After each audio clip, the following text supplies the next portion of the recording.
মধ্যরাতে ৩০০ ফিটে হানা দিয়েছি চাপটি আর হাঁসের মাংস খাবো বলে। এই ভিডিওটা শ্যুট করা হয়েছিল সেহরির টাইমে অ্যান্ড তখন রোজা ছিল। আর এই টাইমটাতে আসলে খুব একটা মানুষ যেরকম নর্মালি থাকে ওরকম দেখা যায় না। এই দিনটাতে বেসিক্যালি আমরা প্ল্যান করেছিলাম দূরবীনে খাবো। বাট ওইখানে এত বেশি রাশ ছিল, অনেক বেশি ভিড় ছিল অ্যান্ড ওরা বুকিং নেওয়াও বন্ধ করে দিয়েছিল।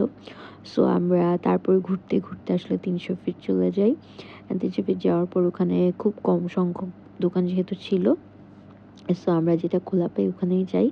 অ্যান্ড গরম, গরম হাঁসের মাংস রান্না হচ্ছিল এখানে। আর গরুর মাংস ছিল, খিচুড়ি করা হয়েছিল খুবই ফ্রেশ।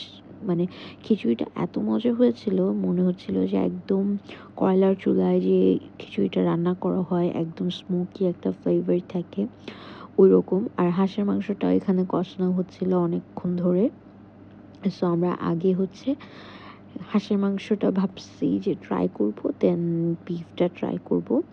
যদিও ওই দিন হাঁসের মাংসের সাথে চাপটিটা না খেয়ে, আর চাপটিটা সবাই এমনি এমনি খেয়েছিল, হাঁসের মাংসটা সবাই খেয়েছে খিচুড়ির সাথে। অ্যান্ড আমরা অনেকেই গিয়েছিলাম আসলে একসাথে, যার কারণে সবাই খুব মজা করে সেহরিটা করেছি। অ্যান্ড এই জায়গার আসলে চাপটিটা আমি অন্যান্য জায়গায় যেহেতু ট্রাই করিনি, সো আমি বলতে পারবো না আসলে কোনটা মজা।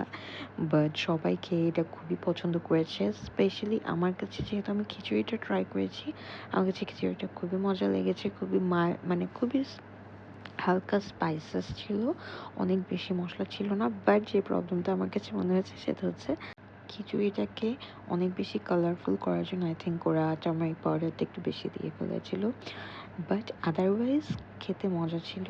অ্যান্ড হাঁসের মাংস আমি খাই না, সো আমি ওটা রিভিউ দিতে পারছি না। বাট ওভারঅল এত মধ্যরাতেও যে আমরা ওখানে গিয়ে খেতে পেরেছি, যদিও ওখানে ইলেকট্রিসিটির কিছুটা ইস্যু ছিল আই থিঙ্ক। আর যার কারণে অতটুকু সময় অনেকক্ষণ আমরা বসেছিলাম। তারপর সবাই ইলেকট্রিসিটি আসার পর আমাদের সেটা করি।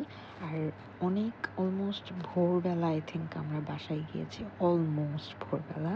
অ্যান্ড এই সময়টাতে রাস্তা একদম ফাঁকা ছিল, বাতাসটা খুবই মজা লাগছিল। Hope you enjoy, by.